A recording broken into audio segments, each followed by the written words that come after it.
ಸುಮಾರು ಸಲ cricket match ನಡೆಯುವಾಗ ಅನ್ಎಕ್ಸ್ಪೆಕ್ಟೆಡ್ ಆಗಿ ಮಳೆ ಬರುತ್ತೆ. ಅವಾಗ ಗ್ರೌಂಡ್ ಫುಲ್ ನೀರ್ ತುಂಬಿಕೊಳ್ಳುತ್ತೆ. ಇದಕ್ಕೆ ಸುಮ್ನೆ ಮೇಲ್ಗಡೆ ರೂಫ್ ಕವರಿಂಗ್ ತರ ಇದ್ರೆ ಪ್ರಾಬ್ಲಮ್ ಇರಲ್ಲ. ಮತ್ತ್ಯಾಕ್ ಮಾಡ್ತಿಲ್ಲ ಅಂತಂದ್ರೆ ಕಾರಣ ಐತೆ. ರೂಫ್ ಅಲ್ಲಿ ಎರಡು ವಿಧ ಐತೆ, ಒಂದು ರಿಟ್ರಾಕ್ಟಬಲ್ ಮತ್ತೆ ಎರಡನೇದು ಫಿಕ್ಸೆಡ್.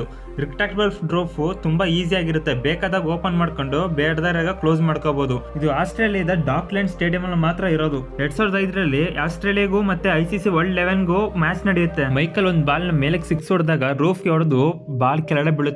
ಅದನ್ನ ಡೆಡ್ ಬಾಲ್ ಅಂತ ಡಿಕ್ಲೇರ್ ಮಾಡ್ತಾರೆ, ಯಾಕಂದ್ರೆ ರೂಫ್ ಅಲ್ಲಿ ಹೊಡೆದಿದ್ದಕ್ಕೆ. ಇದೇ ಕಾರಣದಿಂದ ರೂಫ್ ನ ಮಡಗಲ್ಲ. ಕ್ರಿಕೆಟ್ ಸ್ಟೇಡಿಯಂ ದೊಡ್ಡದು, ರಿಟ್ರಾಕ್ಟಬಲ್ ರೂಫ್ ನ ಮಡಗಕ್ಕೆ ತುಂಬಾ ಖರ್ಚಾಗುತ್ತೆ. ಒಂದ್ ವರ್ಷಕ್ಕೆ ಮೈಂಟೆನೆನ್ಸ್ ಕಾಸ್ಟ್ ಎಷ್ಟೋ ಕೋಟಿ ಬರುತ್ತೆ. ಇಂಡಿಯಾ, ಆಸ್ಟ್ರೇಲಿಯಾ, ಇಂಗ್ಲೆಂಡ್ ಬೇಕಾದ್ರೆ ಇದ್ರ ಬಗ್ಗೆ ಯೋಚನೆ ಮಾಡಬಹುದು. ಬಾಕಿ ಕ್ರಿಕೆಟ್ ಗ್ರೌಂಡ್ ಗೆ ಇಷ್ಟು ಮಟ್ಟಕ್ಕೆ ಇನ್ಕಮೇ ಬರಲ್ಲ, ಮತ್ತೆ ಅವ್ರು ಖರ್ಚು ಮಾಡ್ತಾರೆ. ಒಂದ್ ವೇಳೆ ಪರ್ಮನೆಂಟ್ ರೂಫ್ ಮಡಗಿದ್ರೆ ಕಡಿಮೆ ಖರ್ಚು ಬೀಳುತ್ತೆ, ಆದ್ರೆ ಸುಮಾರು ಪ್ರಾಬ್ಲಮ್ ಬರುತ್ತೆ. ಇದರಿಂದ ಪಿಚ್ ಕಂಡೀಷನ್ ಚೇಂಜ್ ಆಯ್ತದೆ, ಆದ್ರೆ ಮೇಲೆ ರೂಫ್ ಹಾಕಿದ್ರೆ ಪಿಚ್ ಕಂಡೀಷನ್ ಚೇಂಜ್ ಆಗಲ್ಲ. ಬೌಲರ್ಸ್ ಗೆ ಕಷ್ಟ ಆಯ್ತದೆ, ಬ್ಯಾಟ್ಸ್ಮನ್ ಗೆ ತುಂಬಾ ಈಸಿ ಆಯ್ತದೆ. ಆಮೇಲೆ ಗೇಮ್ ಅಲ್ಲಿ ಇಂಟ್ರೆಸ್ಟ್ ಹೊಂಟೋಗುತ್ತೆ.